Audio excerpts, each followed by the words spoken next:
Hello, सभी को good afternoon. Start किया जाए। कितना नंबर तक हुआ था?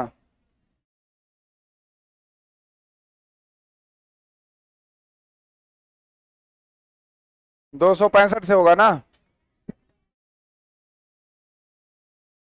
हम्म।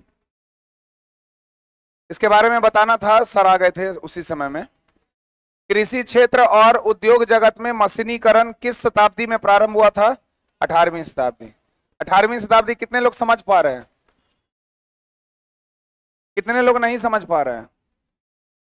और जो हाथ नहीं उठाए किधर? किधर तो होंगे ना आप लोग।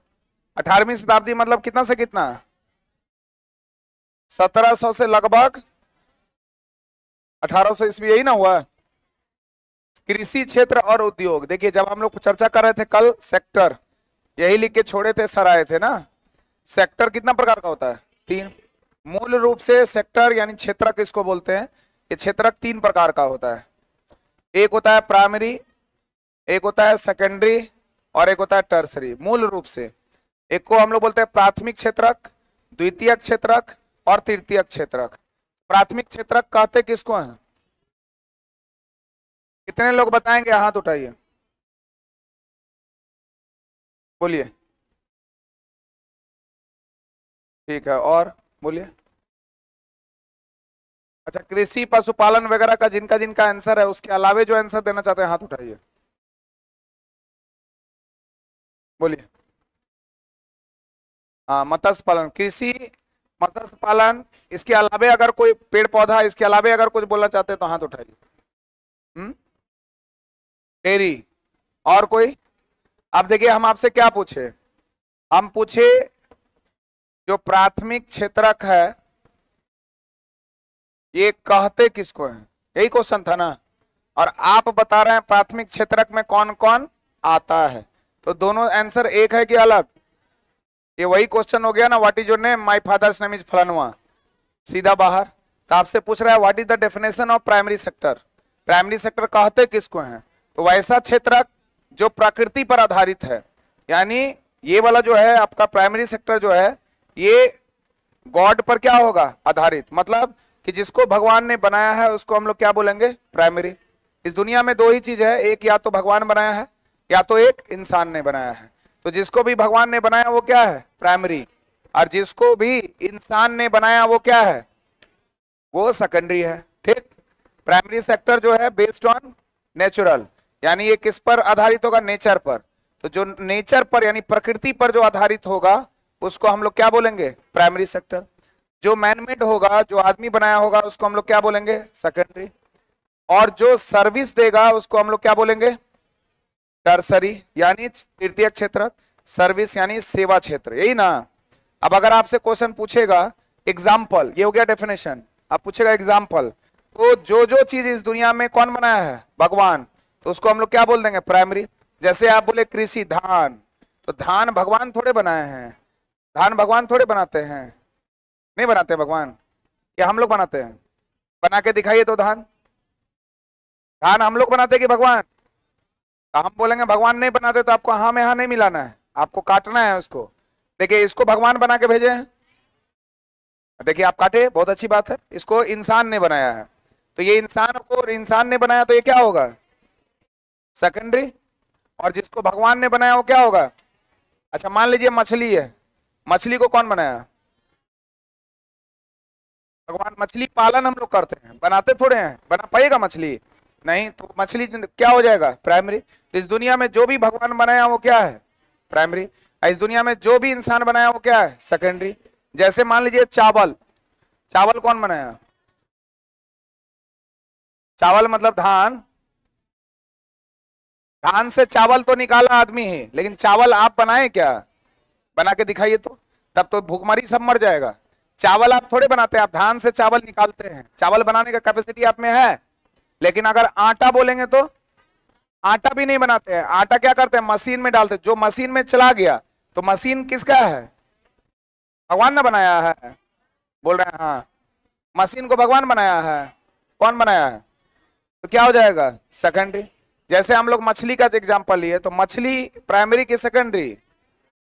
और मछली का सब्जी अगर बना दिए तो वो भगवान थोड़े सब्जी बना के भेजेंगे हल्दी उल्दी लगा के लो नमक वमक खाओ। और जो रेस्टोरेंट में जाके परोसता है, बोलते हैं भाई ऑर्डर लेते हैं हम लोग, वेटर जो लेकर आता है तो वो हम लोग को क्या दे रहा है, सेवा, तो उसको क्या बोलेंगे, सर्विस। समझ में आया? तो जैसे बस ड्राइवर अगर गाड़ी चला रहा है, दिमाग में इमेजिंग करिए कोई गाड़ी चला रहा है, तो गाड़ी चलाने वाला ड्राइवर प्राइमरी की सेकेंडरी, आप बना दीजिएगा। वो जो आदमी साइकिल चला रहा है वो आदमी को आप बना पाइएगा? आदमी जो चला रहा है ड्राइवर क्या है, वो प्राइमरी की सेकेंडरी, उसको आप बना पाइएगा? अच्छा बस क्या है, पंखा क्या है, ये बल्ब जो जल रहा है वो सब क्या है, ये बोर्ड क्या है, कौवा क्या है? तो बचपन में याद है खेलते थे कौवा उड़, मैना उड़, तितली उड़, घोड़ा उड़, उड़ा देते थे, घोड़ा मारता था सब लोग। तो घोड़ा क्या है, प्राइमरी। बोतल क्या है, पानी का बोतल। आप बताइए कि अगर पानी पूछेगा तो पानी क्या है, पानी आप बना पाइएगा? लेकिन पानी से अगर मिनरल वाटर बना दिए पानी का बोतल तो क्या होगा? समझ में आया? तो जो भी चीज देख लेना है उसको कौन बनाया, अगर भगवान बनाया तो प्राइमरी है, नहीं तो इंसान बनाया तो सेकेंडरी। और जो सेवा क्षेत्र होगा वो हो जाएगा कौन, टर्सरी। जैसे पुलिस हम लोग को क्या देती है, सेवा।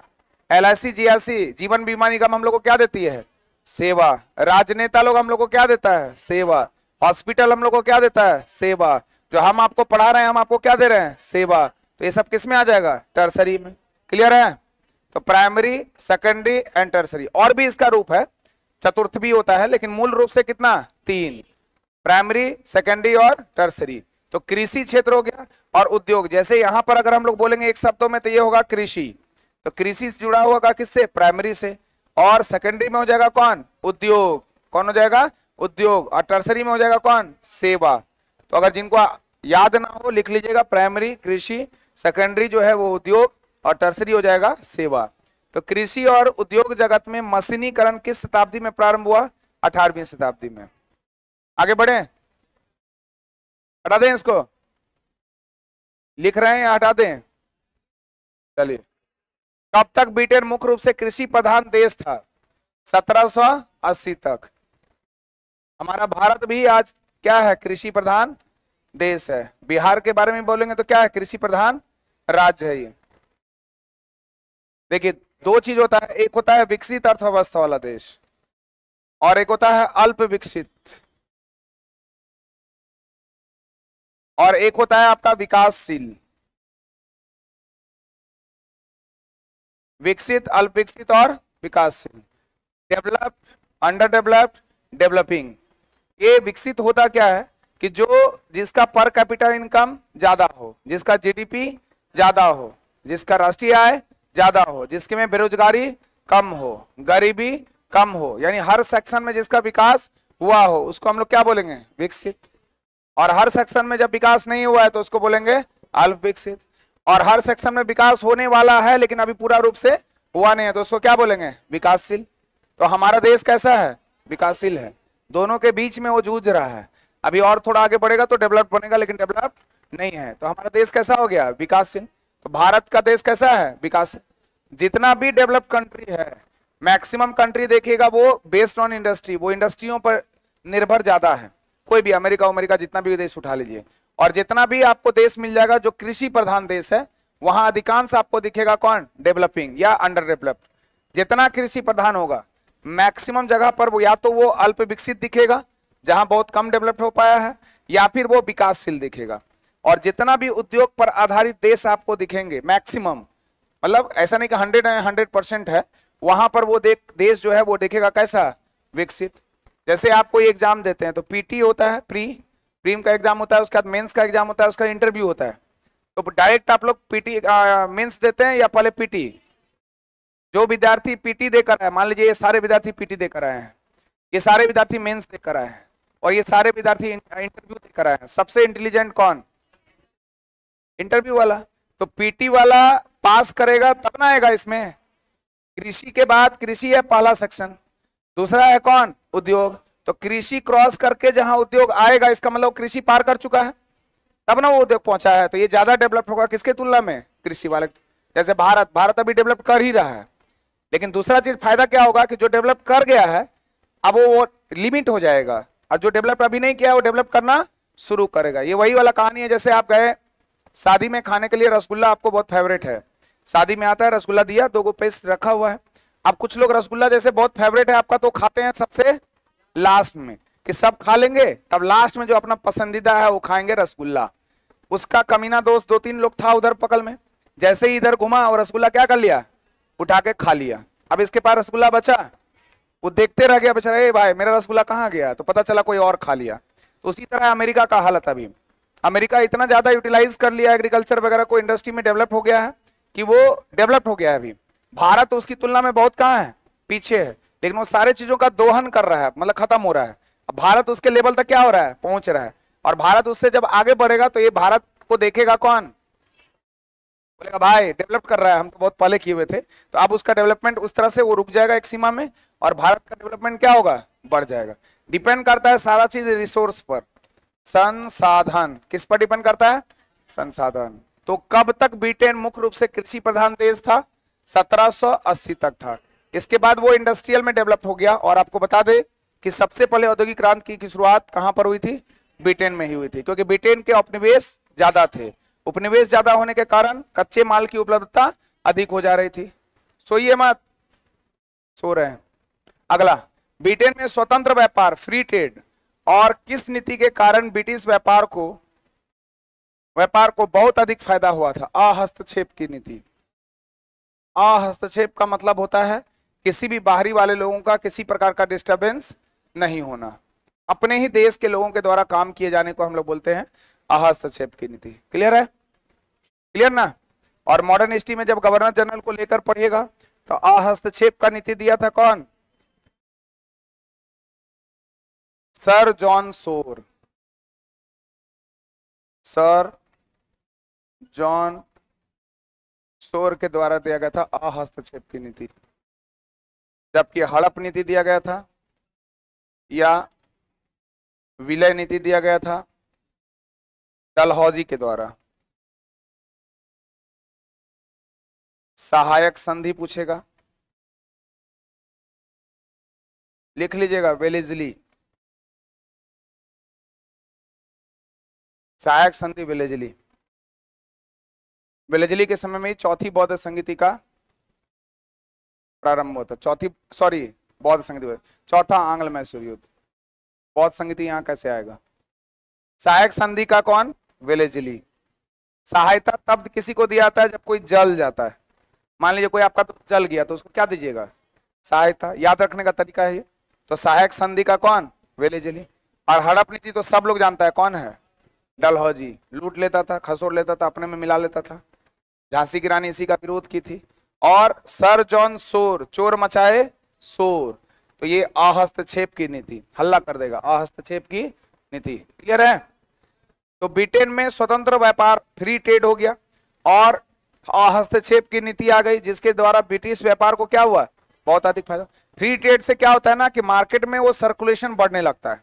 कोई भी चीज, जैसे अभी आपका कोई दाम मिलता है, कोई किसी चीज का कीमत, अगर आपका जैसे अभी एससीईआरटी का क्लास कर रहे हैं आप लोग, कितना पैसा देकर, कितना, यही अगर 5 लाख रहता तो रहते आप लोग, नहीं 50,000 रहता तो नहीं, संभवतः 5,000 भी रहता तो शायद नहीं, कुछ लोग नहीं, कुछ लोग हाँ, हो सकता है। ये है कितना, 500, सब लोग हैं। 5 रुपया रहता तो सब लोग रहते, अब फ्री में रहता तो और आते, लेकिन जब फ्री में रहता तो और मार्केट गिर जाए। कैसे खराब होता कि उसको लगता कि फ्री का चीज आराम से आया, आराम से गया। कुछ लोग ऐसे भी होते हैं। तो यहां पर क्या हो गया, फ्री ट्रेड हो गया। जैसे ही फ्री ट्रेड होगा तो मार्केट में सर्कुलेशन क्या हो गया, बढ़ गया। और अगर सर्कुलेशन बढ़ा, क्वालिटी दिखा, तो फिर मार्केट में कीमत भी बढ़ जाएगा, तो कोई असर नहीं पड़ेगा। और वही अगर मार्केट में अगर उसका क्वालिटी खराब हुआ तो फिर उल्टा चलेगा, वो फिर उसका आगे ऊपर डेवलपमेंट नहीं होगा। सूत काटने की स्पिनिंग फ्रेम नामक मशीन किसने और कब बनाई थी, रिचर्ड आर्कराइट ने 1769 में। ये फैक्चुअल क्वेश्चन है, इसमें समझना नहीं है। यहां पर बहुत सारे मशीन का खोज होना शुरू हो गया, उस मशीन के खोज का नाम दिया गया है। सूत काटने की स्पिनिंग फ्रेम नामक मशीन बनाया गया था रिचर्ड आर्कराइट के द्वारा 1769 में।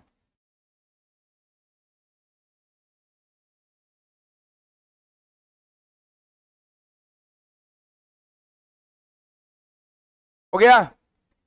नेक्स्ट, सूत काटने की स्पिनिंग जेनी नामक मशीन किसने और कब बनाया था? जेम्स हॉरग्रीव्स ने 1770 में। पिछला वाला जो था वो क्या था? Spinning frame. क्या नाम था? Spinning frame. और इसका नाम है स्पिनिंग जेनी। सूत काटने की मशीन थी ये। जेम्स हारग्रीव्स, अगले ही साल 1770। सूता वगैरह जानते हैं? सूता धागा नहीं, रेशम वगैरह होता है, रेशम वस्त्र वगैरह बनाने के काम में आता है। कभी कपड़ा बनाते हुए देखे हैं मशीन? नहीं। उसमें इस तरह करके वो बना हुआ रहता है, लेयर, खंबा बना होता है, और इसमें बहुत सारा ऐसे करके लटका हुआ रहता है वो परत उसका, और यहाँ पर धागा बांधने वाला होता है, और ये धागा जो रील्स होता है ना, उस धागा को यहाँ लटका के और यहाँ लटका के, जैसे मशीन में कैसे लगाते हैं ऊपर फिर मारते हैं तो मशीन का वो धागा घूमते रहता है। महिला लोग तो किए होंगे, लड़की लोग आप लोग किए होंगे। तो ये वाला धागा जो बना हुआ रहता है ना, ये उसका टूल जो होता है मशीन, जैसे जैसे वो खींचता है उसी हिसाब से वो रास जो धागा है वो बनते चला जाता है, और एक कपड़ा का क्या हो जाता है? निर्माण होता है। ऐसे ही वस्त्रों का निर्माण किया जाता है। तो ये सब पूछेगा ना, वस्त्र का निर्माण कैसे किया जाता है। फ्लाइंग शटल का आविष्कार किसने और कब किया था? तो लंकाशायर के जॉन के द्वारा, और ये 1773 में। सब फैक्चुअल है। मशीनीकरण में मशीन का खोज हो रहा है। तो फ्लाइंग शटल का आविष्कार किया था लंकाशायर के जॉन के, नाम है जॉन के, उसको जॉन की भी बोलते हैं। 1773 में ना रेगुलेटिंग एक्ट आया था। ये सबको समझने वाला चीज नहीं, ये सब रटने वाला चीज है, याद करना है। पंखा का खोज कौन किया, क्या समझना है इसमें? जो किया उसके बारे में याद रखना है। सूत काटने की स्पिनिंग म्यूल किसने बनाया और कब? सैमुअल क्रॉम्पटन ने 1779। सैमुअल क्रॉम्पटन ने 1779।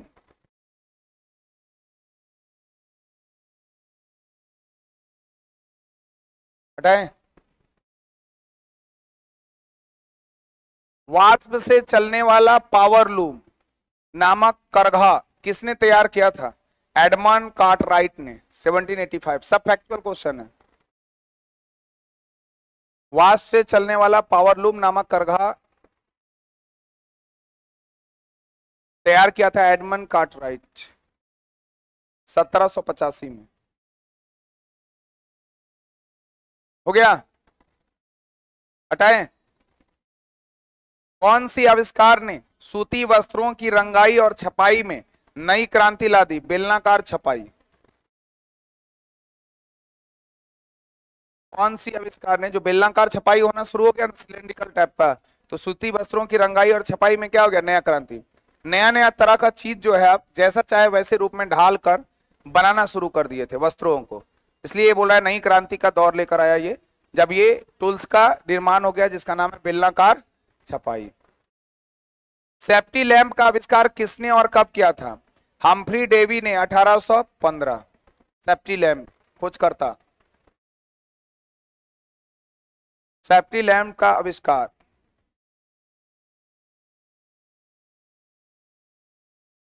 Humphry Davy 1815। हो गया। सब खोज करता है। किस ईस्वी के बाद न्यू साउथ वेल्स, ये ऑस्ट्रेलिया का पूर्वी क्षेत्र में आपको दिखेगा, ऊन उत्पादन का केंद्र बना था? 1805। ये वाला पार्ट्स में देखिए, न्यू साउथ वेल्स, यहां पर सिडनी है, उसके बगल में आपको दिख जाएगा, ऑस्ट्रेलिया में है। न्यू साउथ वेल्स कहाँ है? Australia. New South Wales Australia.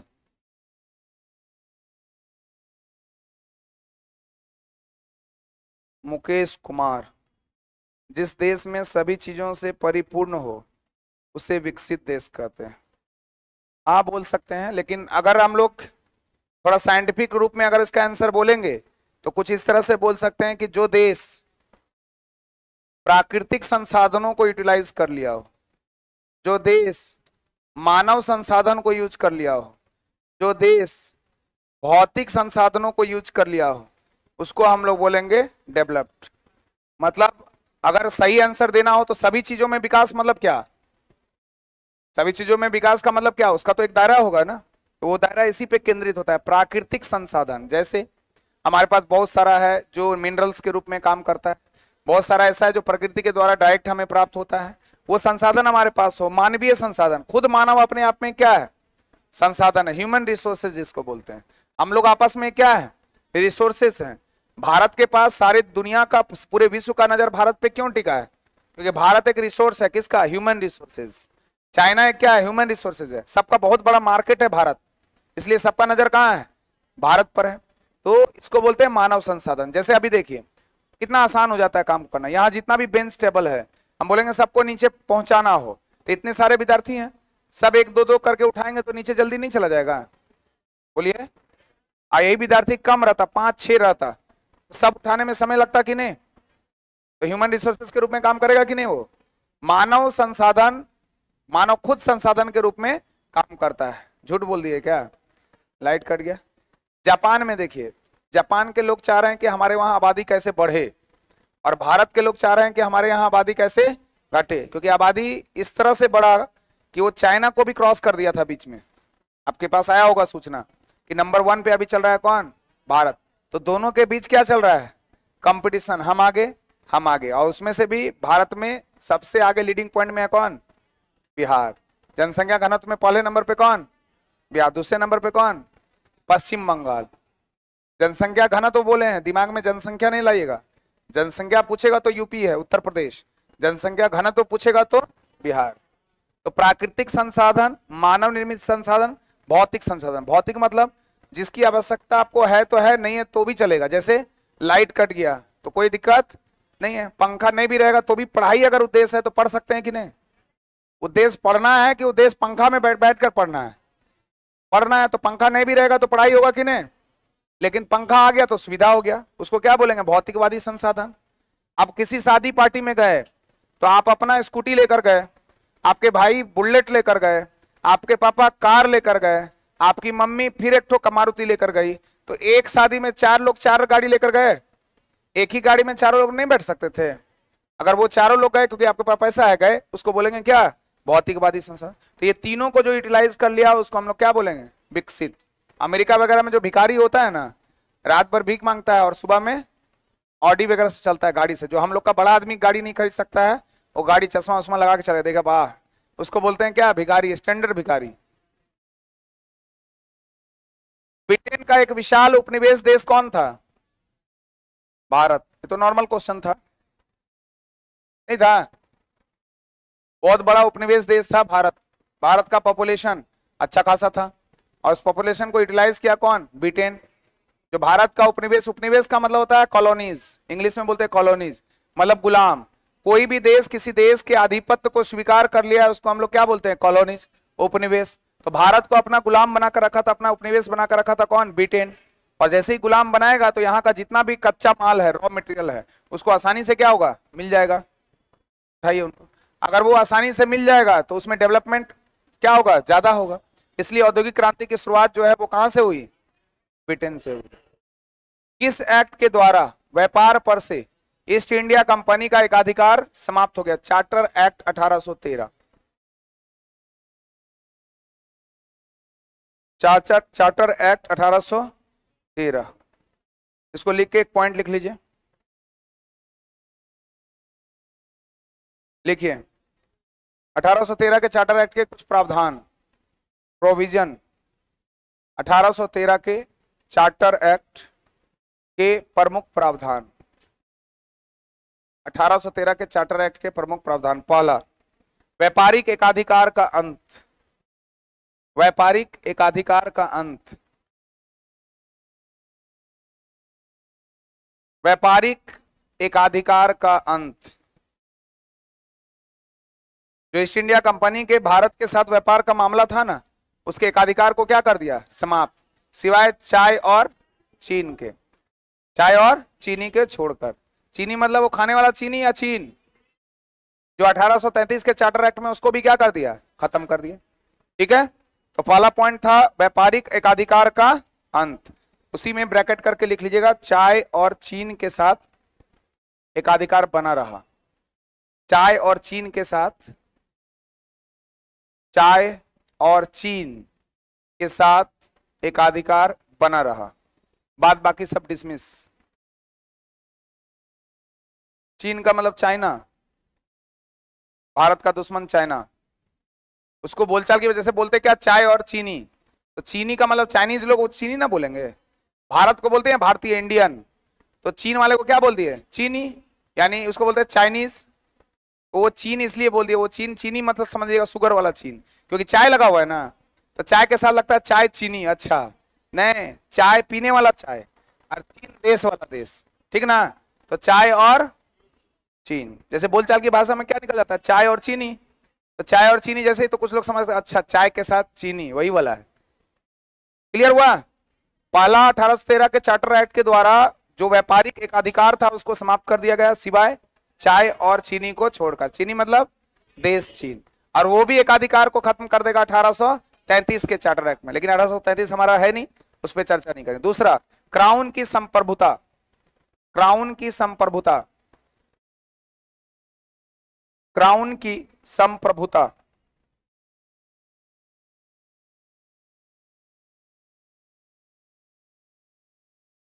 Crown की संप्रभुता, ठीक है। क्राउन की संप्रभुता मतलब क्या, ब्रिटिश शक्ति जो है और ज्यादा से काम करने लगेगी। पॉलिटी में एक शब्द आप लोग का आता है संप्रभुता, सॉवरेनिटी जिसको बोलते हैं। सॉवरेन क्या होता है, कितने लोगों को पता है, हाथ उठाइए। आप लोग पढ़ते होंगे ना प्रेमबल, हम भारत के लोग भारत को एक संपूर्ण प्रभुत्व संपन्न समाजवाद पंथ निरपेक्ष लोकतांत्रिक गणराज्य बनाने के लिए तथा उनके समस्त नागरिकों को सामाजिक आर्थिक राजनीतिक न्याय विचार अभिव्यक्ति विश्वास धर्म और उपासना की स्वतंत्रता, पढ़ते हैं कि नहीं। तो उसमें एक शब्द आता है संप्रभुता, उसका मतलब कितने लोगों को पता है, बोलिए। ठीक, और बोलिए। हाँ ठीक है, संप्रभुता का मतलब होता है कि इंटरनल मामला हो या एक्सटर्नल मामला हो, दोनों में निर्णय लेने का फैसला आपके पास है, तो उसको हम लोग क्या बोलेंगे। सपोज करिए जैसे भारत, भारत को अगर अभी संधि करना है रशिया से, कर सकता है कि नहीं। भारत को अगर संधि करना है अमेरिका से, कर सकता है कि नहीं, बोलिए। भारत को संधि करना है अभी पाकिस्तान से, कर सकता है कि नहीं, क्यों नहीं कर सकता, भारत कर सकता है कि नहीं। अरे पाकिस्तान बोलेगा भैया हमको माफ कर दिए, पूरा पाकिस्तान हम आपको लिख के दे देते हैं, संधि कर लीजिए, करेगा कि नहीं। खत्म। बोलेगा जितना आतंकवाद गाड़ा है हम आपको बताएंगे, आइए मेरे साथ और मिल के मारेंगे दोनों को, संधि हो जाएगा कि नहीं। वही तो बोल रहे हैं। तो अगर भारत चाहेगा तो उसके साथ पाकिस्तान या किसी अन्य देशों के साथ संधि कर सकता है कि नहीं, बोल ही नहीं रहे। बिहार चाहेगा तो अमेरिका के साथ संधि कर सकता है कि नहीं। बिहार को, बिहार के मामले में डिसीजन लेने का अधिकार है, लेकिन बिहार के बाहर निर्णय लेने का अधिकार नहीं है। तो क्या बिहार संप्रभुत्व है, क्या भारत एक संप्रभुत्व है, समझ में आया, पक्का। तो जो आंतरिक मामला हो और बाह्य मामला हो, दोनों मामलों में डिसीजन लेने का अधिकार जिसके पास हो वो है संप्रभुता। जैसे हम लोग अपने घर में संप्रभुत नहीं है, लेकिन माता पिता अपने घर में संप्रभुत हैं। माता पिता का डिसीजन हो गया तुम पढ़ो तो पढ़ना है, नहीं पढ़ो तो नहीं पढ़ना है। आप बोले नहीं हम पढ़ेंगे, माता पिता बोले नहीं पढ़ने देंगे तो नहीं पढ़ना है, तो हम लोग हो गए बिहार और माता पिता हो गए भारत। समझ में आया, बोल ही नहीं रहे। कितने लोगों को समझ में आया संप्रभुता, हाथ उठाइए। अच्छा ठीक है, कितने लोग बताएंगे संप्रभुता का मतलब, वो हाथ उठाइए। बात बाकी को नहीं समझ में आया, आया आप बोलिए तो, खड़े हो जाइए।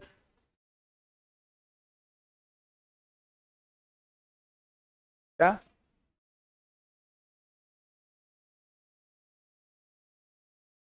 कुछ बोल रहे हैं कि खाली मुंह चला रहे हैं, इतना नजदीक में नहीं सुनाई दे रहा है, वहां कैसे ऑफिसर बनिएगा, टीचर बनिएगा स्कूल का, वहां माइक थोड़े लगा रहेगा, ऐसे ही बैठिएगा, पीछे बदमाशी करते रहेगा लड़का लोग, लड़का लड़की सब लोग, तब आपको बोलना पड़ेगा, बोलिए।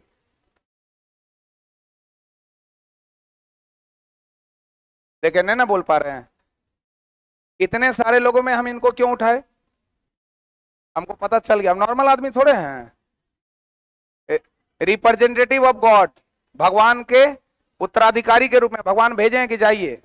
इतने सारे में वहीं क्यों अचानक से उनको उठा दिए, उठाए ना अचानक, वाले से सेटिंग थोड़े था कि तुम मत बताना, अचानक से उनको उठाए। अभी दो चार और है जो दिख रहा है हमको नहीं बताने वाला, पता चल जाता है कि वो नहीं बताएगा, पक्का गारंटी, क्योंकि उसका ध्यान यहाँ है ही नहीं। कितने लोग बताएंगे संप्रभुता का मतलब? चलिए आगे बढ़ते हैं। लिखिए क्राउन की संप्रभुता, मिशनरियों की अनुमति। अगला पॉइंट, मिशनरी, जैसे ईसाई मिशनरी वगैरह आया था ना, मिशनरियों की अनुमति लिख दे क्या?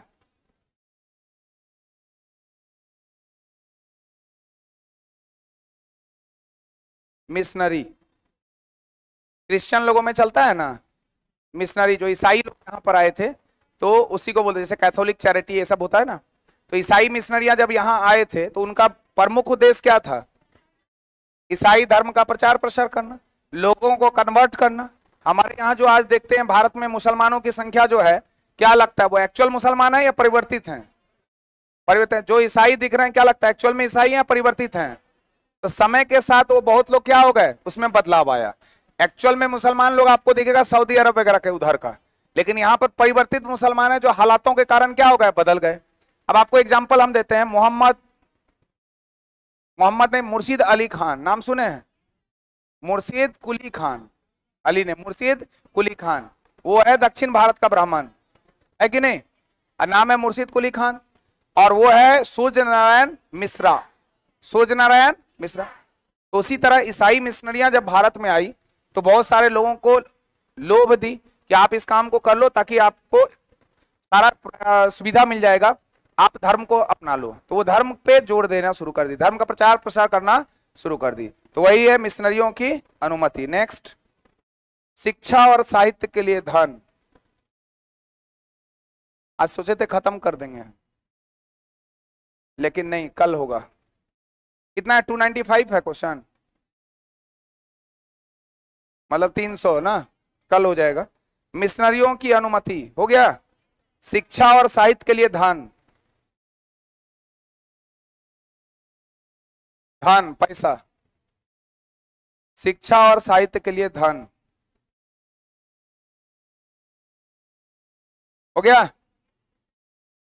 बस इसमें शिक्षा के लिए जो धन है ये ज्यादा इंपोर्टेंट, 1-1 लाख रुपया आवंटित किया गया था इसी चार्टर एक्ट के द्वारा, चार्टर एक्ट 1813। इसमें सबसे इंपोर्टेंट है चाय और चीन के साथ व्यापार, उसको याद रखिए। बाद बाकी एक अधिकार को क्या कर दिया था, समाप्त कर दिया था। कौन सा चार्टर के द्वारा?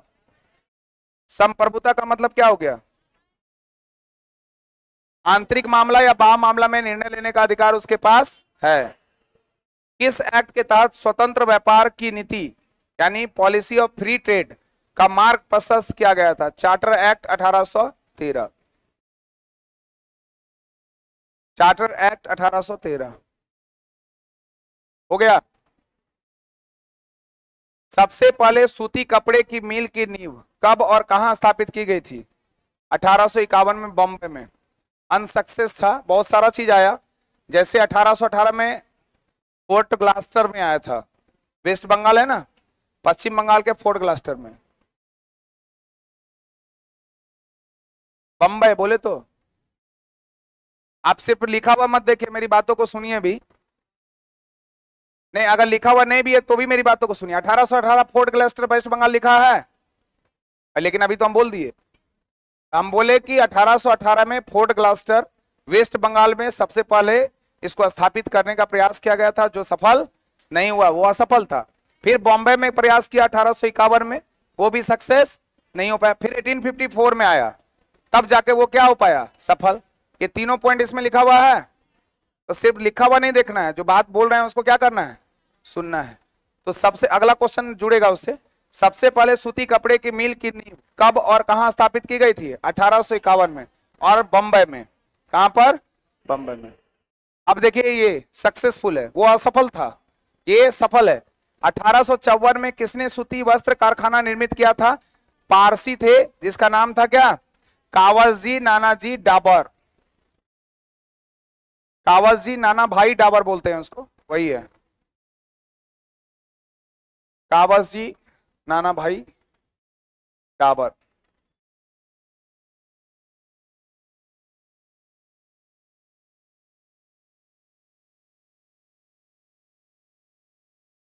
मोहम्मद इमरान शेख लिखे हैं मुर्शिद कुली खान 1717 से 27 दक्षिण भारत के एक ब्राह्मण परिवार जिसका नाम सूर्य नारायण मिश्रा था, जो मुगल बादशाह औरंगजेब से प्रभावित होकर इस्लाम धर्म अपना लिया। जिसको फारूक ने बंगाल का गवर्नर बनाया। Very good. ओके, तो 1854 में किसने सूती वस्त्र कारखाना निर्मित किया? पारसी। ये सफल था कि असफल? सफल। और वो उससे पहले जो दोनों बना वो क्या था? असफल। जैसे आपसे पहले पूछेगा अरबों का पहला आक्रमण हमारे यहाँ कब हुआ था? भारत पर अरबों का पहला आक्रमण कब हुआ था?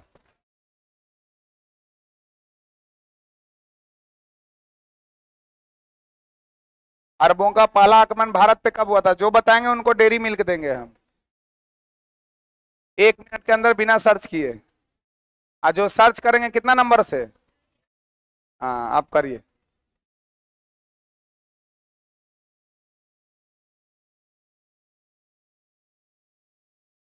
कितना? 1512। हाँ। और कोई है? 712। यस। हाँ, 712। गुड। 1 मिनट हो गया ना? नहीं हुआ? क्या लगता है दे पाइएगा? झूठ मूठ का टाइम लेने से क्या फायदा है? नहीं पता? अच्छा मौका था आप लोग के पास। 636 में अरबों का पहला आक्रमण कब हुआ था? 636 में, ठीक है। ऐसे 711 में भी हुआ, 712 में भी हुआ। 711 वाला असफल रहा, 712 वाला सफल रहा। लोगों को याद सिर्फ सफलता वाले लोग याद रहते हैं, असफल वाले लोग याद नहीं रहते हैं। इसलिए आप क्या बनिए? सफल बनिए। आप कितना पढ़ते हैं, कितना घंटा पढ़ते हैं, क्या पढ़ते हैं, मैटर मैटर ये करता है कि आपका रिजल्ट हुआ कि नहीं। सामने वाला ही पूछेगा, बहुत तेज थे, सामने वाला पूछेगा रिजल्ट हुआ? नहीं, कहानी खत्म। सामने वाला कभी जानेगा ही नहीं आप क्या किए, कितना मेहनत करके आए। बस आप उसको क्या चाहिए?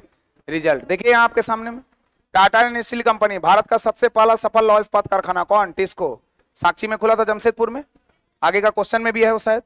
तो वो सफल है, लेकिन कुल्टी में जो खुला था वो क्या था? असफल।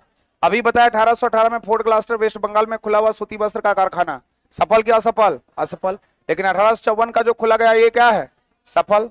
तो ये सफल है और वो क्या था? असफल था। क्लियर है? तो आज की सभा यहीं पर समाप्त। कल आप लोग का ये पूरा खत्म हो जाएगा। 280 तक हुआ है ना? 300 तक, ठीक है।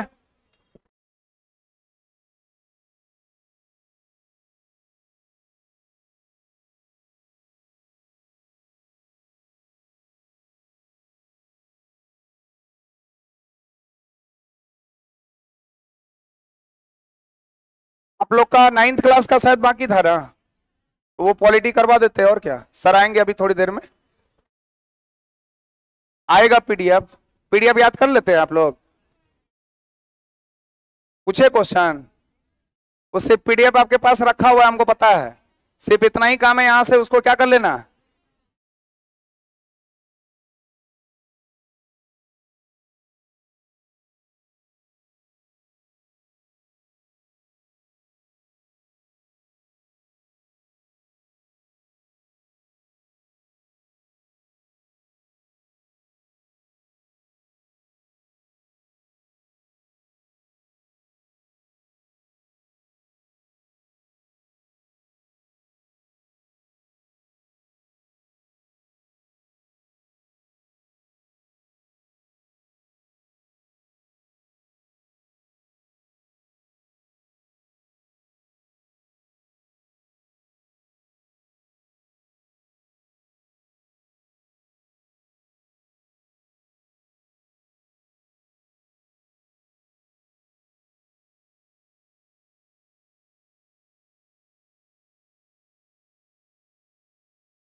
चलिए, आवाज है?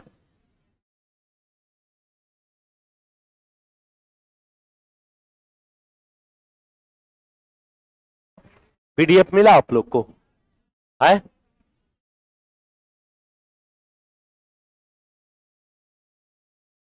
देखिए पीडीएफ।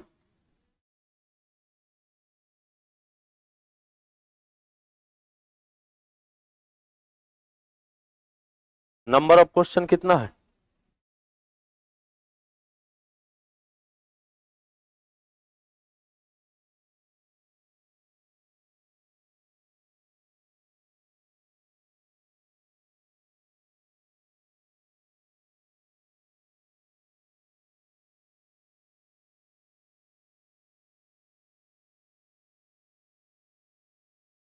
ऑनलाइन पीडीएफ मिल चुका है क्या? नहीं दिया गया है? अच्छा, हम अभी दिलवा देते हैं। कोई है वहां पे?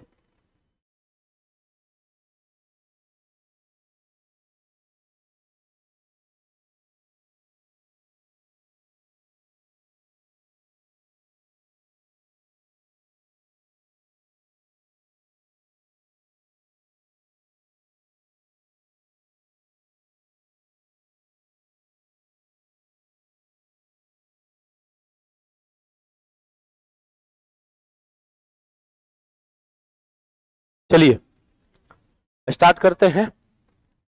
श्री गणेश किया जाए। पहला कि लोकतंत्र में शासन कैसे चलता है? कैसे चलेगा लोकतंत्र में शासन? देखिए, दो तरीके से चल सकता है। एक तो प्रत्यक्ष लोकतंत्र होता है और दूसरा कौन सा? अप्रत्यक्ष लोकतंत्र होता है। जब शासन उस क्षेत्र का जनता खुद चलाए, इसका मतलब वो भी एक लोकतांत्रिक प्रशासन या शासन हो सकता है। लेकिन अधिकतर देश में जो देखा गया है कि लोकतंत्र की वो प्रणाली अच्छा सक्सेस नहीं रहा है जिसमें लोग खुद सत्ता को चलाए। उस देश में लोकतंत्र अच्छा से सफल हुआ है जिसमें लोगों को चुनने का पावर तो दिया गया है, सत्ता चलाने का पावर लोगों को नहीं दिया गया है। लोगों के द्वारा जो चुना गया प्रतिनिधि है उसको सत्ता को चलाने का पावर दिया गया है। जैसे भारत में सत्ता आप चलाते हैं या जिसको चुनते हैं वो चलाता है? जिसको चुनते हैं वो चलाता है। मतलब आपके क्षेत्र का संसद होगा, आपके क्षेत्र का विधायक होगा, आपके अपने पंचायत का मुखिया होगा, तो सत्ता उसके द्वारा चलाया जा रहा है। हाँ, चुनने में आप भागीदारी है। आप किसको चुनते हैं नहीं चुनते हैं ये जनता पे डिपेंड करता है, लेकिन सत्ता वही चलाएगा जिसको हम चुने हैं। तो इसको कहा जाता है प्रतिनिधित्व लोकतंत्र, रिप्रेजेंटेटिव डेमोक्रेसी। तो यहां पे यही बात हुआ रहा है कि चुने हुए प्रतिनिधियों के माध्यम से जिस देश की शासन व्यवस्था चलाया जाए, संविधान के अनुसार चलाया जाए, वही देश एक बढ़िया लोकतांत्रिक शासन प्रणाली वाला देश होता है। तो लोकतंत्र में शासन जो चलाया जाता है वो किसके द्वारा? तो चुने हुए प्रतिनिधियों के माध्यम से चलाया जाता है। क्लियर है? कोई दिक्कत नहीं। दूसरा देखिए, लोकतंत्र के विकास में किस महाद्वीप का महत्वपूर्ण योगदान रहा? यूरोप का।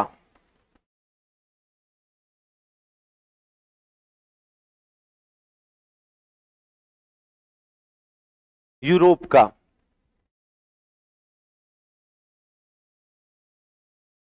देखें, अब हमारे बात को समझिएगा।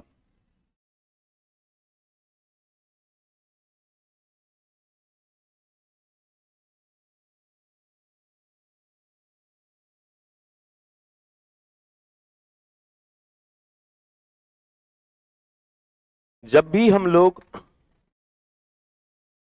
यूरोप का बात करते हैं, यूरोप, पहला बात, विश्व में आपको जितना भी देश दिखता है वो कभी ना कभी गुलाम बना, और उसको जो गुलाम बनाया वो यूरोप महादेश के देशों ने बनाया, किसी को फ्रांस ने बनाया, किसी को इंग्लैंड ने बनाया, किसी को स्पेन ने बनाया। मतलब कि पूरे विश्व को उपनिवेशवाद में यदि किसी ने डाला तो यूरोप के देशों ने डाला, लेकिन खुद यूरोप में लोकतांत्रिक व्यवस्था से शासन चली। पहली बार यूरोप में जो लोकतंत्र का बात आता है, जो डेमोक्रेसी का बात आता है, वो पहली बार इंग्लैंड में हुआ। अब इंग्लैंड में जो हुआ, और चूंकि इंग्लैंड जो है वो क्रिश्चियन रिलीजन वाला है, ईसाई धर्म वाला देश है। और याद करिए जब 10th का हम लोग SCRT कर रहे थे तो ईसाई धर्म में भी दो ग्रुप हुआ करता था, एक कैथोलिक हुआ करता था, एक प्रोटेस्टेंट हुआ करता था। और हम दोनों में समझाए थे कि कैथोलिक जो है वो राजशाही टाइप का हुआ करता था, और प्रोटेस्टेंट जो होता था वो अपना स्वतंत्र वैचारिक विचारधारा वाला लोग हुआ करता था। यूरोप में और खास करके इंग्लैंड में पहली बार जो लोकतंत्र के लिए लड़ाई लड़ी गई वो 1215 में लड़ाई लड़ी गई। और 1215 में जो इंग्लैंड का एक राजा था जिसका नाम क्या था, राजा जॉन। और कहा जाता है कि इसी राजा जॉन के खिलाफ इंग्लैंड में पहली बार लोकतांत्रिक तरीके से एक मांग उठाया गया, और मांग उठाया गया था वहां के नागरिकों के द्वारा अपने अधिकार को लेकर के। और जब पूरा इंग्लैंड के लोग इसमें टूट पड़े, और खास करके इसमें कहा जाता है कि जो प्रोटेस्टेंट वाले समूह के लोग थे वो लोग इस आंदोलन को चलाया था। और बाद में कहा जाता है कि राजा जॉन को झुकना पड़ा। फिर बाद में कहा जाता है कि 1265 में संसदीय प्रणाली का बात जो आता है, कहा जाता है कि इंग्लैंड के जो कुलीन तंत्र थे, कुलीन तंत्र का मतलब हो गया जो भाई साहब अमीर वर्ग थे या जिसके हाथों में सत्ता आना चाहिए था, तो कुलीन तंत्र के द्वारा राजा के विरुद्ध जो है फिर से एक आंदोलन चलता है 1265 में। और कहा जाता है कि लोगों के द्वारा जो ये आंदोलन चला था, जो कुलीन तंत्र इसको कह सकते हो कि रिप्रेजेंट कर रहा था, प्रतिनिधित्व कर रहा था, सरकार को यानी उस समय के राजा को फिर से झुकना पड़ा। और कहा जाता है कि उस समय राजा को कहा गया 1265 के अप्रोक्स में कि आप जो निर्णय लेते हैं वो निर्णय आप अकेले मत लीजिए, वो निर्णय को देने के लिए कुछ लोग रहेंगे, कुछ लोग आपको सलाह देंगे, सहायता करेंगे, और तब आप इस अपने निर्णय को लीजिए। और देखिए इसको थोड़ा सा 1265 के बाद को थोड़ा सा अपने संविधान के अनुच्छेद 74 से मिलाइए। अनुच्छेद 74 में क्या कहता है, राष्ट्रपति को सहायता और सलाह देने के लिए एक मंत्री परिषद होगा, और मंत्री परिषद का अध्यक्ष कौन होगा, प्रधानमंत्री होगा। दोनों कहीं ना कहीं मिल रहा है तुम्हारा। जो 1265 में कहा गया बात था, जो इंग्लैंड के लोगों ने कहा, वही बात आपको अपना संविधान का अनुच्छेद 74 में देखने को मिलेगा। बाद में राजा ने इस बात को भी माना, राजा ने कहा कि ठीक है। और कहा जाता है कि यहां से कुलीन तंत्र का एक लोकतांत्रिक पद्धति से यूरोप में शुरुआत होती है, और वो देश इंग्लैंड था। बाद में कहा जाता है कि 1688 में और क्रांति हुआ इंग्लैंड में, जिसको गौरवपूर्ण क्रांति कहा जाता है या रक्तहीन क्रांति कहा जाता है। रक्तहीन क्रांति कब हुआ था, 1688 में हुआ था। और कहां पे हुआ था, इंग्लैंड में हुआ था।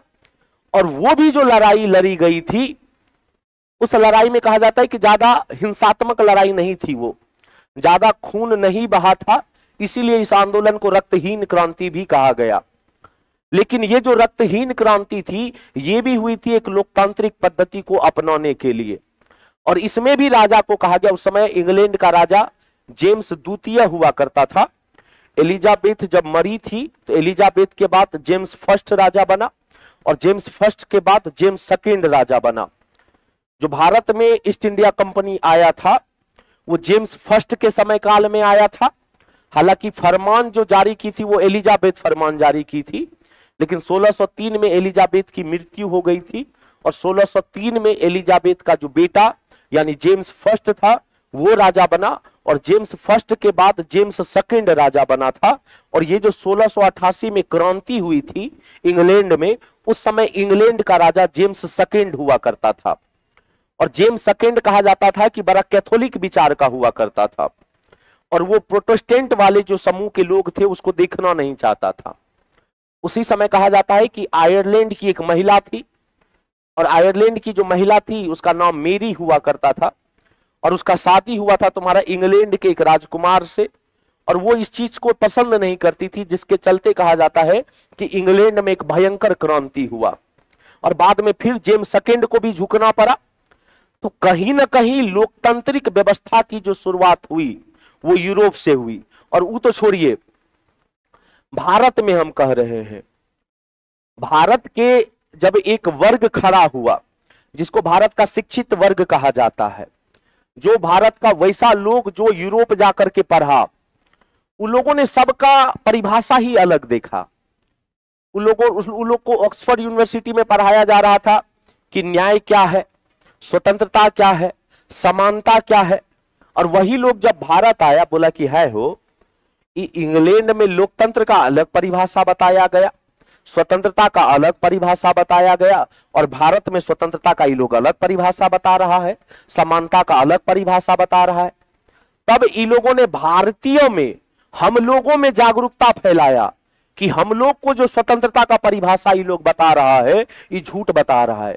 ओरिजिनल स्वतंत्रता का तो परिभाषा इंग्लैंड की यूनिवर्सिटी में पढ़ाया जा रहा है, हम लोग पढ़ के आए हैं, और तुमको कहता है कि रोड पे चलना स्वतंत्रता नहीं है।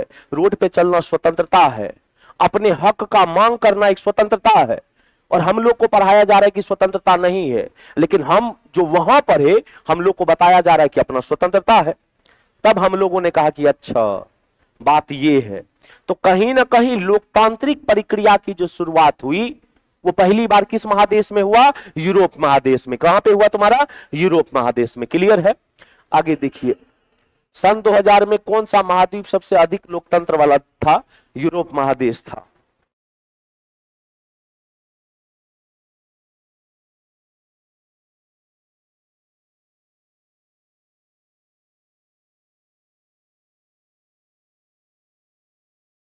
लिखे?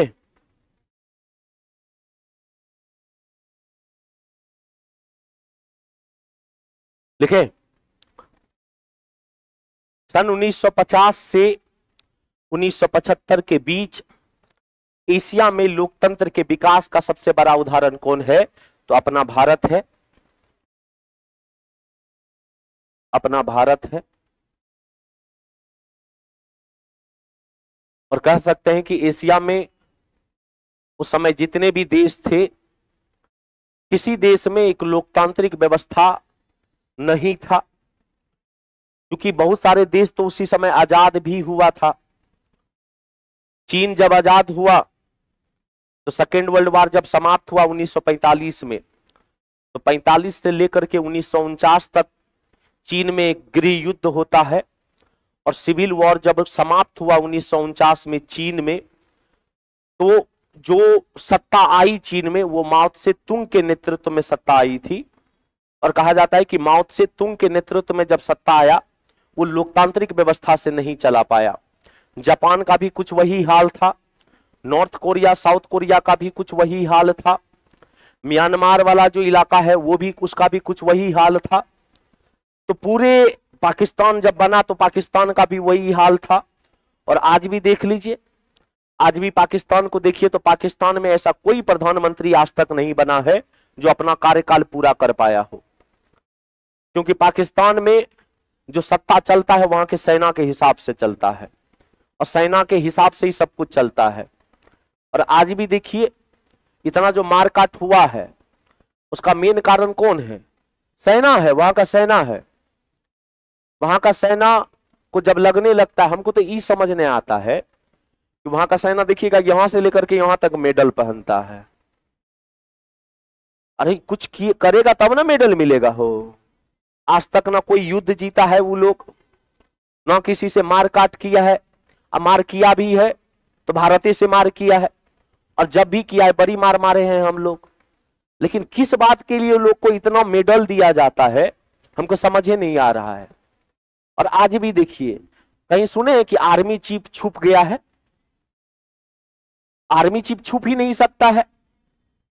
धन्यवाद यार, पर अच्छा काम किया आप है? गिरेगा नहीं ना हो। चलिए, अब समझिए कि वो देश का जो आर्मी चीफ है वो छुपा हुआ है। अब यदि कोई बोल दे कि अजीत डोभाल छुप गए, मतलब लालच है तब कि भाई साहब हम अपने ही घर में यदि हम छुप गए किसी के डर से, ऐसा जिंदगी बेकार है। अरे जीवन जाए या कि मरण होगा, या तो जीतेंगे या तो मरेंगे, कुछ होगा। लेकिन वो सब ऐसा है कि मार दो 5 थाप तो छुप जाएगा। तो गांव समय देखे होंगे कोई कोई ऐसा व्यक्ति होता है, उसको 2 बार उठा के पटक दीजिए, तीसरा बार फिर आएगा आपसे लड़ने के लिए। यानी जब तक उसका ईगो को आप बढ़िया से तोड़ नहीं देते हैं, तब तक वो आदमी कहेगा इस बार आओ मार के दिखाओ, फिर उठा के पटक दीजिएगा, फिर उठेगा वो। अब देखिए, और फिर वो जाते जाते झाड़ते झाड़ते बोलेगा अच्छा कल आना, कल देख लेंगे तुमको। तो ऐसे नहीं है तुम्हारा पाकिस्तान कि जितना मारते वो उतना करता है। तो भाई साहब उस समय एशिया में कोई ऐसा देश नहीं था जो एक लोकतांत्रिक पद्धति से चल रहा था, सिवाय एक देश छोड़ करके, और वो अपना देश था ना हो। कौन सा देश था तुम्हारा? भारत था। कौन था तुम्हारा? भारत। आगे देखिए, प्राचीन भारत में स्थापित लोकतांत्रिक व्यवस्था का सबसे पहले किस समय का उल्लेख मिलता है? बुद्ध काल का।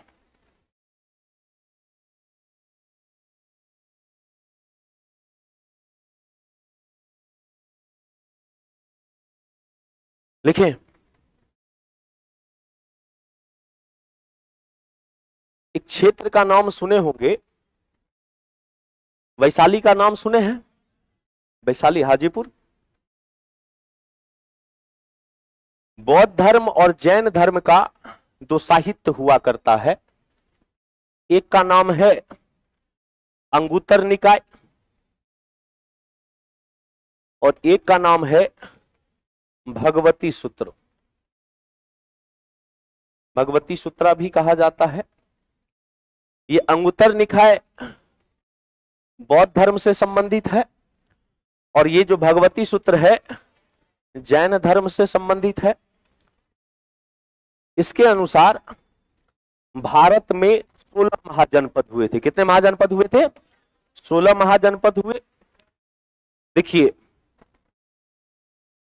ये जो 16 महाजनपद का हम बात कर रहे हैं, ये महाजनपद जनपद से बना, जनपद जन से बना, और जन जो है कुछ समूह से बना। मतलब यह कि जब कुछ लोग एक जगह समूह में रहते थे और यही जब क्षेत्र बड़ा हुआ तो इसको जन कहा गया। यही जन जब और थोड़ा सा बड़ा हुआ तो इसको जनपद कहा गया, और यही जनपद जब और बड़ा हुआ तो ये महाजनपद बना। तो इस दोनों के अकॉर्डिंग 16 को महाजनपद हुआ, और उसमें बिहार में जो महाजनपद था उसका संख्या कितना था?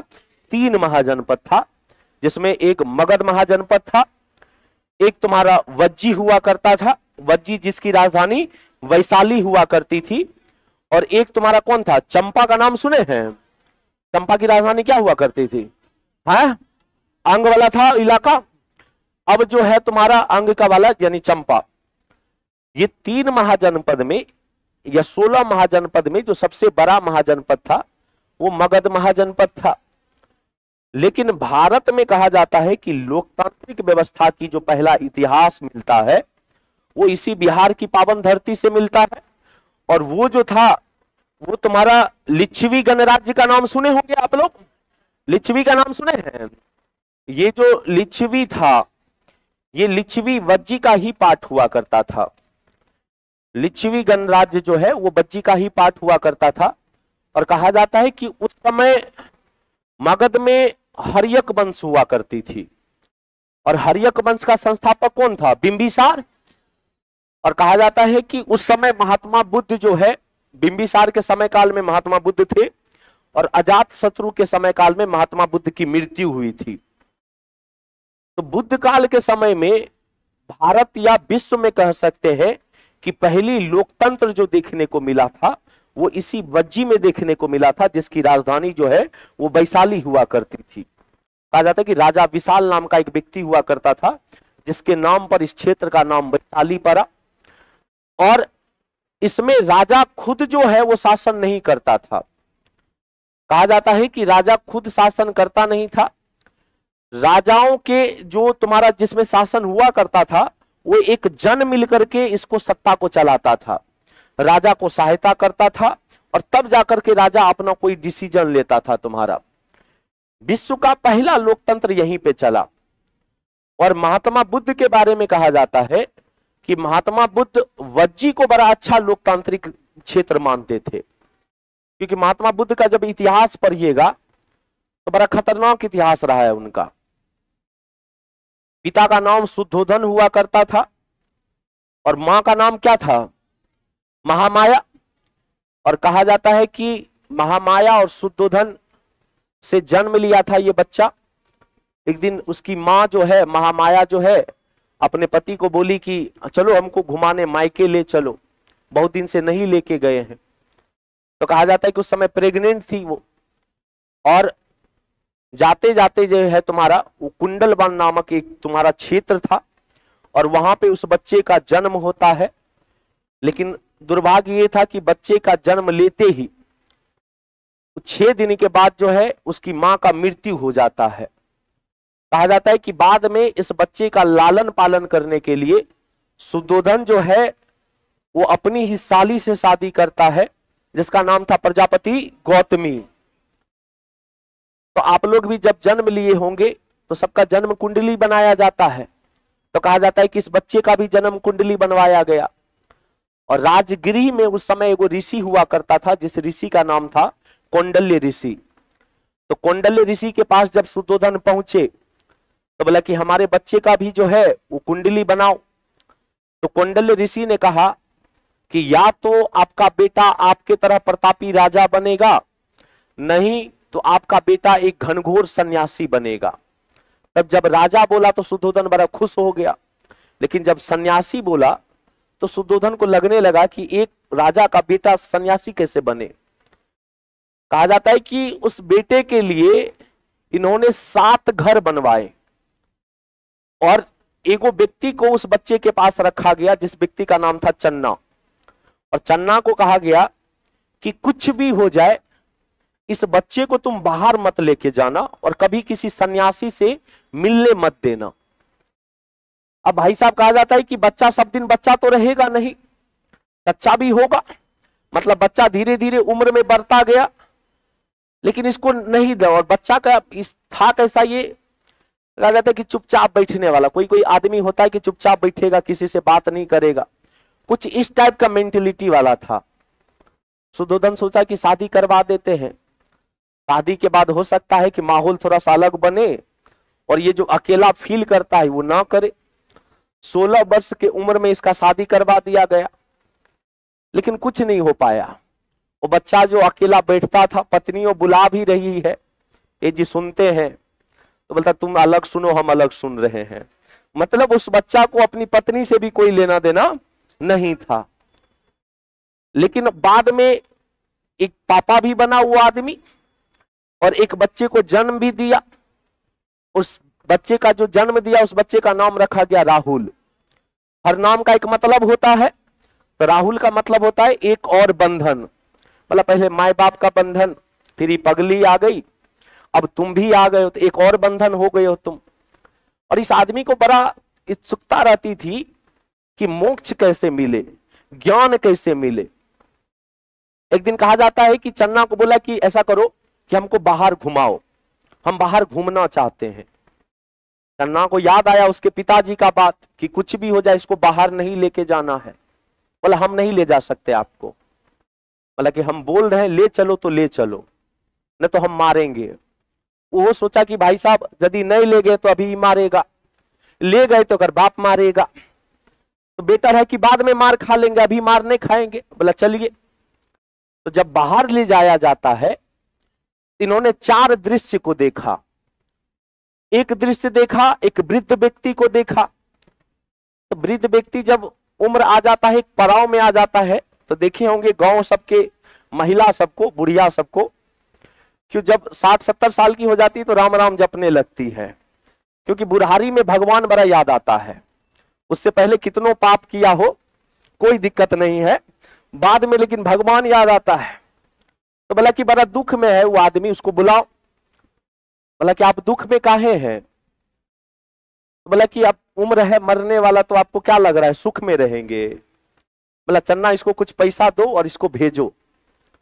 फिर कुछ दूर आगे जब गया तो एक बीमार व्यक्ति मिला इस व्यक्ति को। बोला चन्ना वो भी बड़ा दुख में दिख रहा है हमको, उसको भी बुलाओ। बोला आप काहे ले हैं? तो बोला बीमार है। बोला चन्ना इसको भी कुछ पैसा दो और आगे ले चलो, रथ को आगे बढ़ाओ। जब आगे बढ़ा तो एक मृत व्यक्ति जा रहा था। तो जब कोई मरा हुआ व्यक्ति का शव जाएगा, हंस के तो नहीं जाएगा, दुख में ही जाएगा। बोला ये सब काहे ले दुख में है? तो बोला आपको दिख नहीं रहा है मरा हुआ आदमी जा रहा है? बोला इसका मतलब तुम्हारा शकल खराब है, जब से तुमको बोले हम कुछ ना कुछ गड़बड़े देख रहे हैं। बोला आगे चलो। और जब आगे गया, देखो मस्त बाबा हाथ में कमंडल लिए हुए मलंग होते हुए जा रहे थे। बोला चन्ना रथ को रोको, ये बड़ा खुश है, हम अभी तक जितना देखे सब दुख में ही था, इसको बुलाओ। चन्ना को याद आया इसका बाप वाला बात कि कुछ भी हो जाए कोई सन्यासी से मिलने मत देना इसको। बोला कि है क्या मिलिएगा? बोला बोल रहे ना मिलवाओ, जितना देखे सब दुखे में है, इसी को तो बस देख रहे हैं कि सुख में है, हम बोल रहे हैं बुलाओ तो बुलाओ। डरे डरे चन्ना बुलाता है उसको। बोला आप कहाँ रहते हैं? बोला पूरा पृथ्वी है हमारा घर है। बोला वाह खतरनाक आदमी है। बोला सोते कहाँ है? बोला कहीं पे से, यहीं पे सो जाएंगे हम। बोला जिंदगी हो तो आपके जैसा हो, खाना कहाँ खाते हैं? जहां हाथ फैला देते वही खाना मिल जाता है। बोला बाप दम तो है ये आदमी के विचार में। बोला ठीक है जाइए। पूरा रात कहा जाता है कि महात्मा बुद्ध यही सोचते रहा, वही 4 दृश्य को सोचा और बाद में लगा कि ना सुख में तो वही था, हम तो दुख में हैं, पूरा पृथ्वी उसका घर है, हमको 2 कोठली का मकान बना के दे दिया है, खाना जहां मन वहां मिल जा रहा है उसको। और 29 साल के उम्र में कहा जाता है कि एक रात ऐसा हुआ कि अपने माँ बाप को, अपने एजी को जो शादी किया था और अपने बच्चे को छोड़ करके ये व्यक्ति ज्ञान की प्राप्ति के लिए निकलता है। निकला और यही वैशाली के पास पहुंचा और कहा जाता है कि वो गुरु मिला उसको जिनका नाम था अलार कलाम। अलार कलाम को कहा कि हमको ज्ञान की प्राप्ति चाहिए।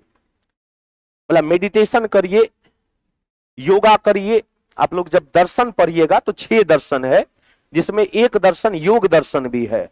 और योग दर्शन का प्रवर्तक किसको माना जाता है? पतंजलि को माना जाता है। तो बोला योग करिए आपको ज्ञान मिल जाएगा। बहुत दिन किए, इनको कोई ज्ञान नहीं मिल रहा था। बोला ये टीचर अच्छा नहीं है। जैसे हम लोग करते हैं ना कि एक टीचर के पास पढ़े, टीचर पसंद नहीं आए तो दूसरा टीचर बदल लेते हैं। बोला गुरु था तो कुछ कर नहीं सकता। बोला कि ठीक है आप रहिए, आपसे बहुत पढ़े हम, अब हम जाते हैं कहीं दूसरा टीचर खोजते हैं। फिर वहां से पहुंचे राजगीर। राजगीर में फिर एगो गुरु मिला, उनका नाम था रुद्रक रामपुत्रा। और कहा जाता है कि उनसे बोला कि हमको ज्ञान चाहिए। उन्होंने कहा योगा करो। बोला पगला उसी को तो छोड़ के आए हैं यहाँ पे और आप भी वही बोल रहे हैं। फिर वहां भी कुछ दिन रहे, उनको कुछ नहीं मालूम हुआ। अब कहा जाता है कि राजगीर से निकले बोध गया के तरफ और वहीं रास्ते में उनको 5 ब्राह्मण मिला। और वो 5 ब्राह्मण भी जो था वो ज्ञान के ही प्राप्ति में जा रहा था। तो 5 वो, एगो ये, तो 6 को कहा जाता है कि जब आए तो निरंजना नदी के किनारे, जिसको फल्गु नदी भी कहते हैं। फल्गु नदी कहाँ है? गया में। कहा जाता है कि उसी नदी के पास एक पीपल के पेड़ के पास वो 6 आदमी बैठता है और 5 को लगा कि आदमी पागल है, इससे कुछ नहीं होने वाला है। और 5 बोला कि तुम अपना सेल्फ स्टडी करो, हम लोग नया टीचर को खोजने चलते हैं। पांचों उसको छोड़ करके वो चल गया। देखिए यहां से एक सीख मिलता है कि भाई साहब self study is the best study. कोई टीचर आपको नौकरी नहीं दिलवा सकता। वो आदमी बैठा और उसी पीपल वृक्ष के नीचे एक दिन ऐसा हुआ होगा कि आसमान काला हुआ होगा और एक आकाशवाणी हुई होगी कि आपको ज्ञान की प्राप्ति होती है। हमको जहां तक लग रहा है कि ऐसा ही सिनेरियो बना होगा। पहले आकाशवाणी सब होती थी और बाद में कहा जाता है कि यहीं से महात्मा बुद्ध बनते हैं वो। और जब उठे इन्होंने पहला ही सोचा कि वो जो 5 हमको छोड़ के गया था कि हम नौकरी नहीं ले पाएंगे, पहले ज्ञान हम उसी को देंगे। और पहुंच गए पहला ज्ञान देने के लिए सारनाथ। पहला ज्ञान कहां दिए थे? सारनाथ में दिए थे।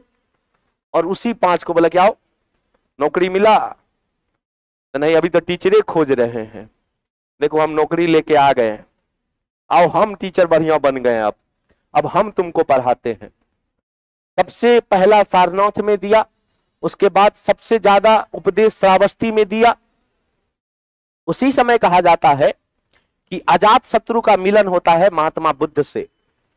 और अजात शत्रु ने कहा कि मेरे पिता ने तो वैवाहिक नीति से राज्य को विस्तार किया। बिंबिसार ने क्या किया था? यही किया था, वैवाहिक नीति से विस्तार किया। बोला कि हम तलवार के नोक पर करना चाहते हैं और हम वज्जी पे और लिच्छवी पे अटैक करना चाहते हैं। तो महात्मा बुद्ध ने कहा कि जब तक वो लोकतांत्रिक देश है, जब तक वो लोकतांत्रिक क्षेत्र है, तब तक तुम उसको जीत नहीं पाओगे। और कहा जाता है कि जो अजात शत्रु ने कई बार ऐसा काम किया लेकिन उसको सक्सेस नहीं मिली। लेकिन अंतोगतवा कहा जाता है कि अजात शत्रु जो है वो बज्जी को अपने शासनकाल में मिला ही लिया था। तो ये जो बज्जी आपको दिख रहा है ये बुद्ध काल के समय का बात है। और बाद में महात्मा बुद्ध का चर्चा तो सब जगह होने लगा। महात्मा बुद्ध का अंतिम उपदेश कहां था? वो तो पहला उपदेश था सारनाथ में। महात्मा बुद्ध ने अपना अंतिम उपदेश कहां दिया? कहां दिया? कुशीनगर। देखो मृत्यु कहां पे हुई थी उनकी? हुई थी ना हो, मतलब अंतिम उपदेश वहीं दिए थे। अब समझिए, तो ये जो बज्जी का पूरा है ये तुम्हारा यही है। तो विश्व का जो तुम्हारा सबसे पहले लोकतंत्र स्थापित हुआ था वो किस काल में हुआ था? तुम्हारा बुद्ध काल में हुआ था। किस काल में? बुद्ध काल में। किस गणराज्य में? कोहम्ब आयोग उल्लेखित यही है, लिच्छवी गणराज्य, कोहम्ब आयोग। ये एक लोकतांत्रिक संस्था हुआ करता था, लोकतांत्रिक संस्था हुआ करता था।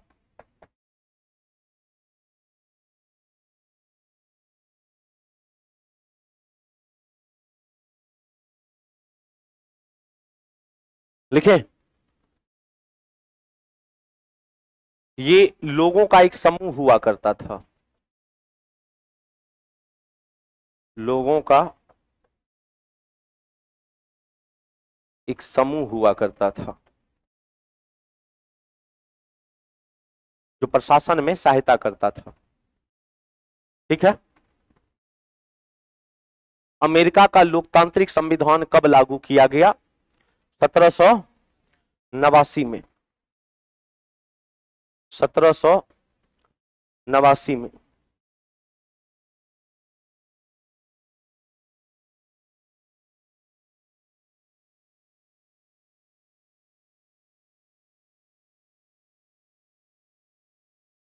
ठीक है। अमेरिका के बारे में हम बढ़िया से बता भी चुके हैं आप लोगों को जब क्लास 10th का एससीईआरटी कर रहे थे। ठीक है, तो जो हम बढ़िया से बता चुके हैं उसमें हम ज्यादा चर्चा नहीं करेंगे। ठीक ना, ये तो हम एससीईआरटी में था ही, बताए ही थे। अमेरिका में जो महिलाओं को वोट देने का अधिकार मिला,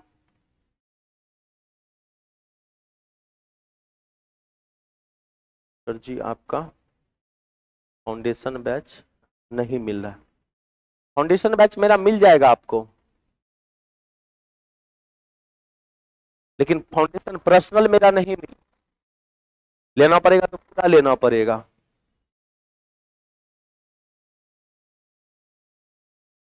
लिखे इसको।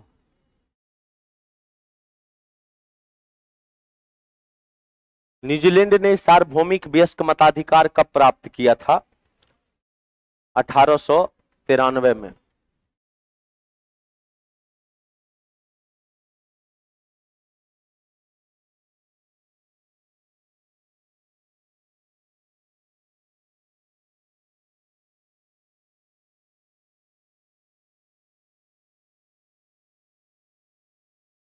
लिखे।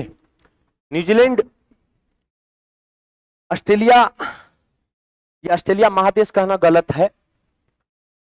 कई टीचर आपको बोलेगा कि ऑस्ट्रेलिया एक महादेश है। Australia is not a continent, वो एक महादेश नहीं है, ओशिनिया महादेश है। और ओशिनिया महादेश में ऑस्ट्रेलिया एक देश है। ऑस्ट्रेलिया एक कभी भी महादेश नहीं है। लेकिन हम लोग आम बोलचाल भाषा में कह देते हैं कि ऑस्ट्रेलिया एक महादेश है। उस महादेश को ओशिनिया महादेश कहा जाता है। और ऑस्ट्रेलिया को जब देखिएगा, यहाँ पे ऑस्ट्रेलिया है और यहाँ पे देखिएगा तो एक छोटा सा आइलैंड है, जिस आइलैंड का नाम है न्यूजीलैंड। बड़ा सुंदर सा जगह है, खतरनाक जगह है। डेयरी के उत्पादन में न्यूजीलैंड का नाम बहुत ज्यादा आता है। और भारत जैसा डेयरी, भारत नंबर 1 है, लेकिन शुद्ध डेयरी के उत्पादन में नंबर 1 जो है वो न्यूजीलैंड आता है। न्यूजीलैंड में सार्वभौमिक वयस्क मताधिकार का मतलब ये हो गया कि सभी लोगों को वोट देने का अधिकार जो मिला था वो कब मिला था तुम्हारा? 1893 में। कब मिला था तुम्हारा? 1893 में। इसके लिए कुछ थोड़ा बुरा आंदोलन भी चला था न्यूजीलैंड में, चूंकि ऑस्ट्रेलिया से सटा हुआ राज्य था और ऑस्ट्रेलिया इंग्लैंड का उपनिवेशवाद हुआ करता था। ऑस्ट्रेलिया भी गुलाम था इंग्लैंड का। और उसी समय कहा जाता है कि न्यूजीलैंड पर भी तुम्हारा चला था। लेकिन जब वहां भयंकर आंदोलन हुआ, वहां के सरकार के लिए, सरकार के प्रति भी आंदोलन हुआ, तो अंततः 1893 में जो है वो वयस्क मताधिकार का बात किया गया। और पहली बार न्यूजीलैंड में जो है तुम्हारा वो सार्वभौमिक वयस्क मताधिकार जो मिला वो कब मिला? 1893 में। ठीक है, तो आज इतने तक रहने दीजिए, इसके आगे ले चलेंगे हम लोग कल।